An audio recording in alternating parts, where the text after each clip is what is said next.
Cuento de Navidad de Vladimir Nabokov, hoy en Literatura para Oír.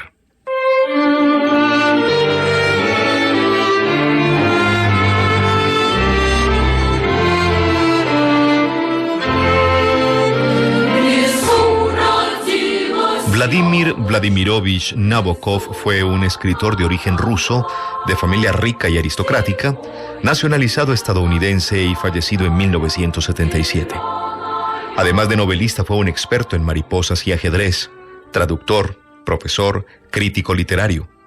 Este es su cuento de Navidad para nuestros oyentes, una parodia de escribir un cuento para esta época.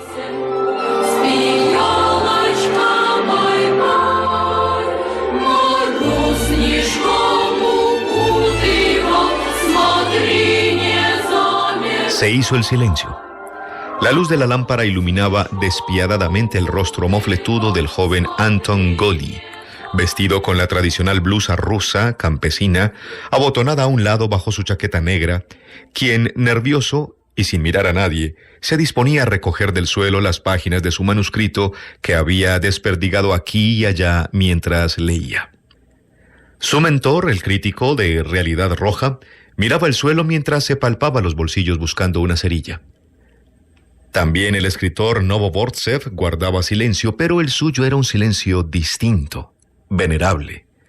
Con sus anteojos prominentes, su frente excepcionalmente grande y dos mechones ralos colocados de través sobre la calva tratando de ocultarla, estaba sentado con los ojos cerrados como si todavía siguiera escuchando, con las piernas cruzadas sobre una mano embutida entre la rodilla y una de las lorzas de su muslo.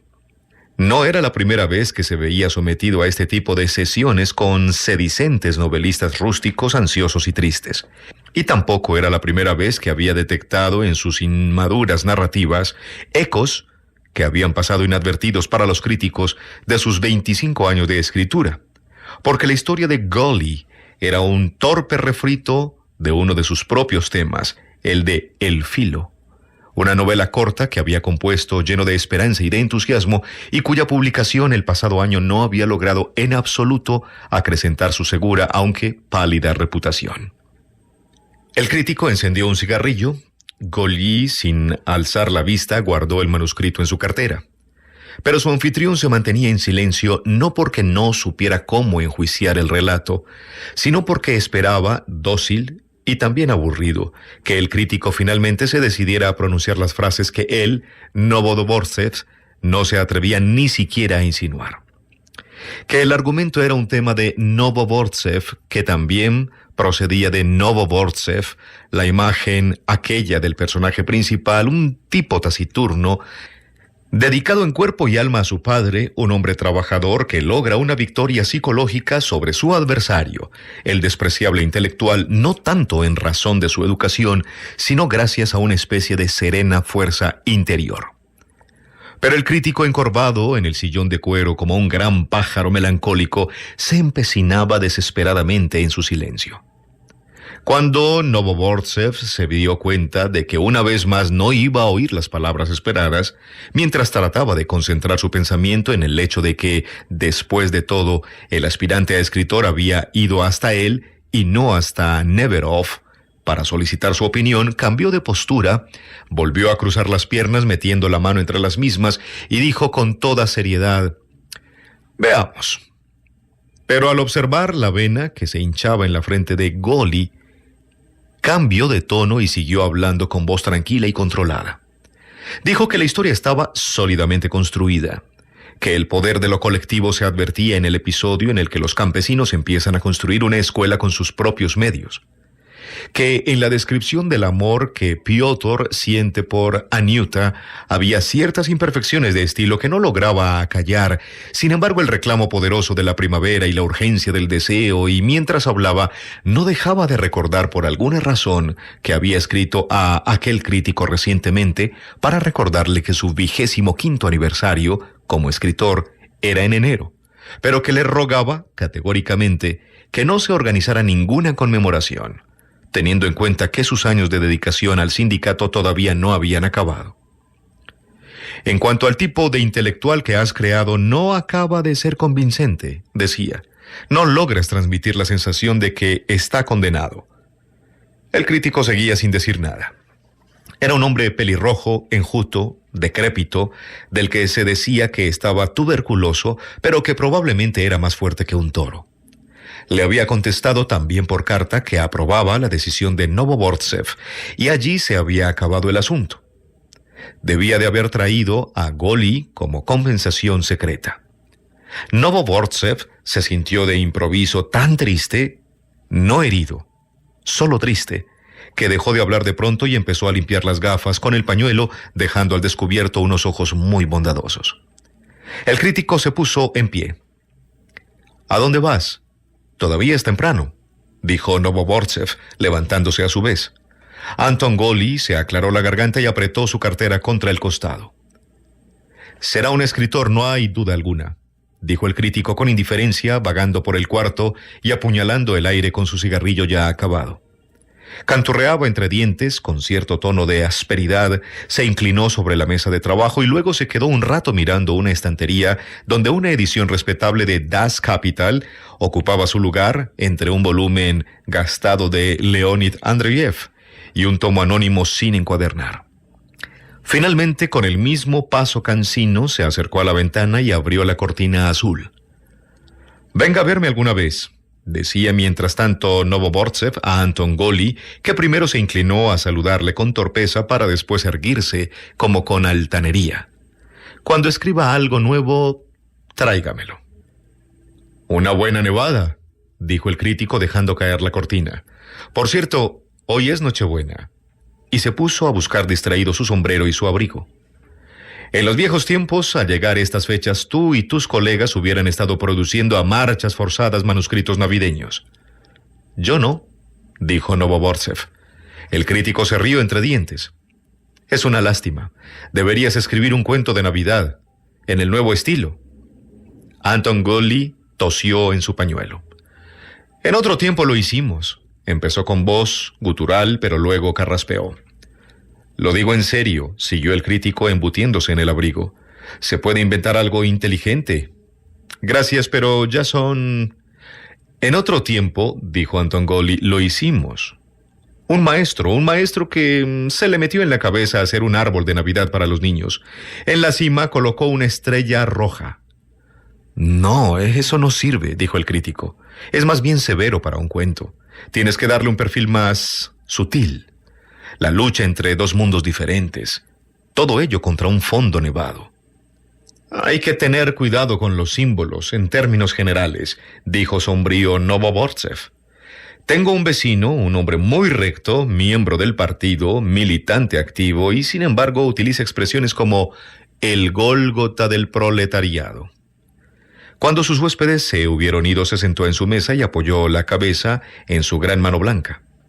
Junto al tintero había algo que parecía un vaso sencillo y cuadrado con 3 plumas hincadas en una especie de caviar de bolas azules. El objeto tenía unos 10 o 15 años. Había sobrevivido todos los tumultos. Mundos enteros habían caído despedazados en torno de él, pero ni una de aquellas bolas de cristal se había roto. Eligió una pluma, dispuso una hoja de papel convenientemente, metió unas cuantas hojas más debajo de la primera para escribir sobre una superficie más blanda. ¿Pero sobre qué?, dijo Novobortsev en voz alta, y a continuación, con el muslo hizo a un lado la silla y se puso a caminar por la habitación. En su oído izquierdo sentía un zumbido insoportable. «El canalla aquel lo dijo con toda la intención», pensó, y como si quisiera seguir los pasos del crítico fue hasta la ventana. «Tiene la pretensión de aconsejarme y de avisarme, y ese tono de mofa. Probablemente piensa que ya he perdido toda originalidad. Pues haré un cuento de Navidad, y entonces él escribirá: estaba yo en su casa una noche y entre una cosa y otra se me ocurrió sugerirle: Dmitri Dmitrievich, deberías de escribir la lucha entre el viejo y el nuevo orden en el entorno de un nevado cuento de Navidad. Podrías llevar hasta sus últimas consecuencias el tema que apuntabas de forma tan extraordinaria en El filo. ¿Recuerdas el sueño de Tumanov? Ese es el tema al que me refiero. Y precisamente aquella noche nació la obra que...» La ventana daba a un patio. No se veía la luna. No, pensándolo bien, sí que hay una especie de brillo que sale de detrás de aquella chimenea. La leña estaba apilada en el patio, cubierta con una alfombra reluciente de nieve. En una ventana resplandecía la cúpula verde de una lámpara. Alguien trabajaba en su mesa y el ábaco relucía como si sus cuentas estuvieran hechas de cristal de colores. De repente, en el más absoluto silencio, unos copos de nieve cayeron del alero del tejado. Luego, de nuevo, un letargo absoluto. Sintió el cosquilleo de vacío que siempre presagiaba el deseo y la urgencia de escribir.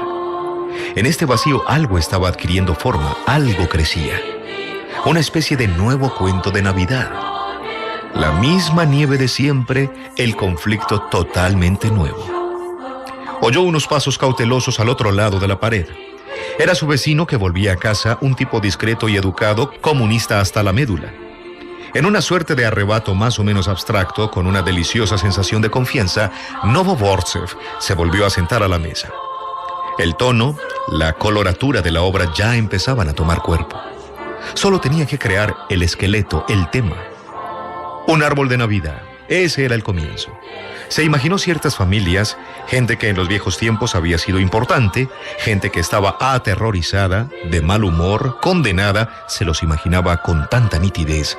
Gente que con toda seguridad estaba ahora mismo colocando adornos de papel en un abeto que habían cortado a hurtadillas en el bosque. En estos tiempos ya no había dónde comprar aquellos adornos y oropeles, ya no se apilaban los abetos a la sombra de San Isaac. Alguien llamó a la puerta. Un golpe amortiguado, como si se hubiera cubierto los nudillos con un trozo de tela. La puerta se abrió unos centímetros. Delicadamente, sin apenas meter la cabeza, el vecino le dijo: ¿Le importaría prestarme una pluma? Si tiene alguna con la punta un poco roma, se lo agradeceré.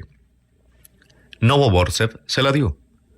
Muchísimas gracias, dijo el vecino cerrando la puerta silenciosamente. Aquella interrupción insignificante rompió en cierta manera la imagen que estaba madurando en su mente. Se acordó de que en el filo Tumanov sentía cierta nostalgia por la pompa de las antiguas fiestas.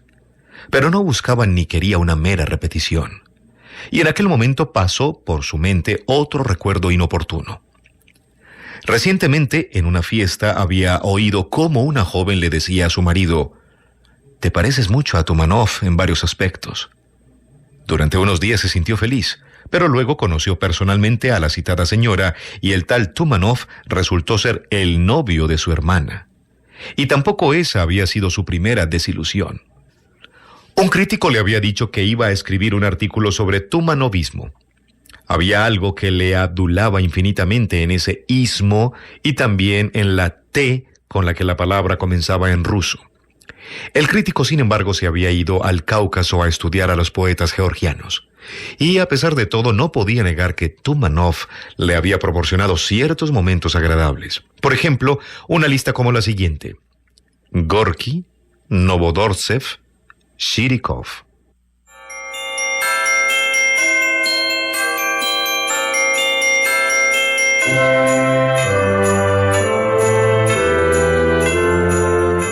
En una autobiografía que acompañaba sus obras completas, 6 volúmenes con retrato del autor incluido, había contado cómo él, hijo de padres humildes, se había abierto camino en el mundo. Su juventud en realidad había sido feliz. Un vigor saludable, fe, éxito. Habían transcurrido 25 años desde que una aburrida revista literaria publicara su primer relato. A Korolenko le había gustado su obra. Había sido arrestado un par de veces. Habían cerrado un periódico por su culpa. Ahora sus aspiraciones cívicas se habían visto cumplidas. Se sentía libre y cómodo entre los escritores jóvenes que empezaban. Su nueva vida le satisfacía al máximo. 6 volúmenes. Su nombre era conocido y sin embargo su fama era pálida. Pálida. Saltó de nuevo mentalmente hasta la imagen del árbol de Navidad y bruscamente, sin aparente razón, se acordó del cuarto de estar de la casa de unos comerciantes, de un gran volumen de artículos y poemas con páginas de cantos dorados, una edición benéfica para los pobres que de alguna forma estaba relacionado con aquella casa. Recordó también el árbol de Navidad del cuarto de estar, la mujer que él amaba en aquel tiempo, y las luces del árbol reflejándose como un temblor de cristal en sus ojos abiertos al coger una mandarina en una de las ramas más altas. Habían transcurrido 20 años o quizás más. ¿Cómo se fijaban en la memoria algunos detalles? Disgustado, abandonó este recuerdo y se imaginó una vez más esos viejos abetos más bien ralos que en ese mismo momento, con toda seguridad, se veían engalanados y decorados con adornos. Pero ahí no había ningún relato, aunque siempre se le podía dar un ángulo sutil. Exiliados que lloran en torno de un árbol de Navidad, engalanados con unos uniformes impregnados de polilla, mirando al árbol sin dejar de llorar. En algún lugar de París, un viejo general rememora al recordar un ángel de cartón dorado cómo solía abofetear a sus soldados. Pensó entonces en un general que había conocido personalmente y que ahora estaba en el extranjero y no había forma de imaginárselo llorando arrodillado ante un árbol de Navidad. Comillas, pero en todo ahora voy por buen camino, dijo Novodorsev en voz alta, persiguiendo impaciente un pensamiento que se le había escapado. Y entonces algo nuevo e inesperado empezó a tomar forma en su imaginación. Una ciudad europea, un pueblo bien alimentado, cubierto de pieles. Un escaparate completamente iluminado. Tras él, un enorme árbol de Navidad, de cuyas ramas cuelgan frutas carísimas y en cuya base se amontonan muchos jamones, símbolo de bienestar. Y delante del escaparate, en la acera helada, todo nervioso, pero nervioso con la excitación del triunfo, sintiendo que había encontrado la clave única y necesaria, que iba a componer algo exquisito, que iba a describir como nadie lo había hecho antes la colisión de dos clases, de dos mundos, empezó a escribir. Escribió acerca del árbol opulento en el escaparate descaradamente iluminado y del trabajador hambriento, víctima del desempleo, mirando aquel árbol con mirada severa y sombría. El insolente árbol de Navidad, escribió Novodorsev, ardía con todos y cada uno de los colores del arco iris.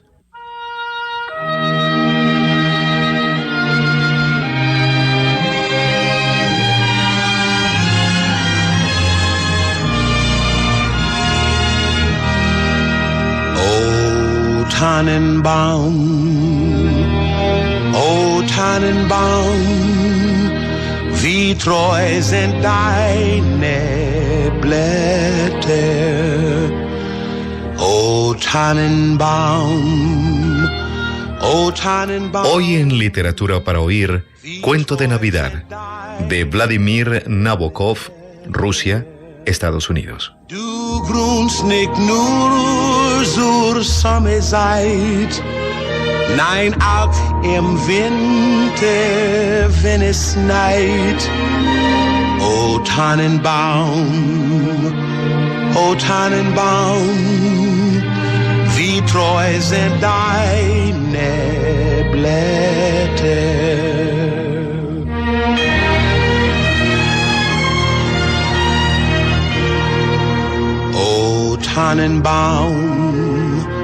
O Tannenbaum, du kannst mir sehr gefallen. O Tannenbaum, du kannst mir sehr gefallen. Wie oft hat nicht zur Winterzeit ein Zweig von dir mich hoch erfreut. O Tannenbaum,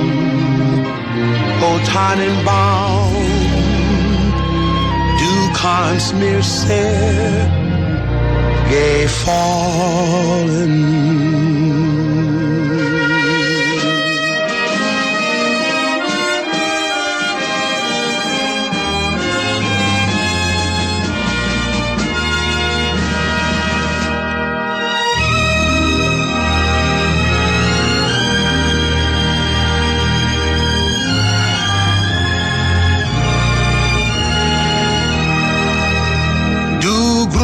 Nicht nur zur Sommerzeit, nein, auch im Winter, Venice night, O Tannenbaum, O Tannenbaum,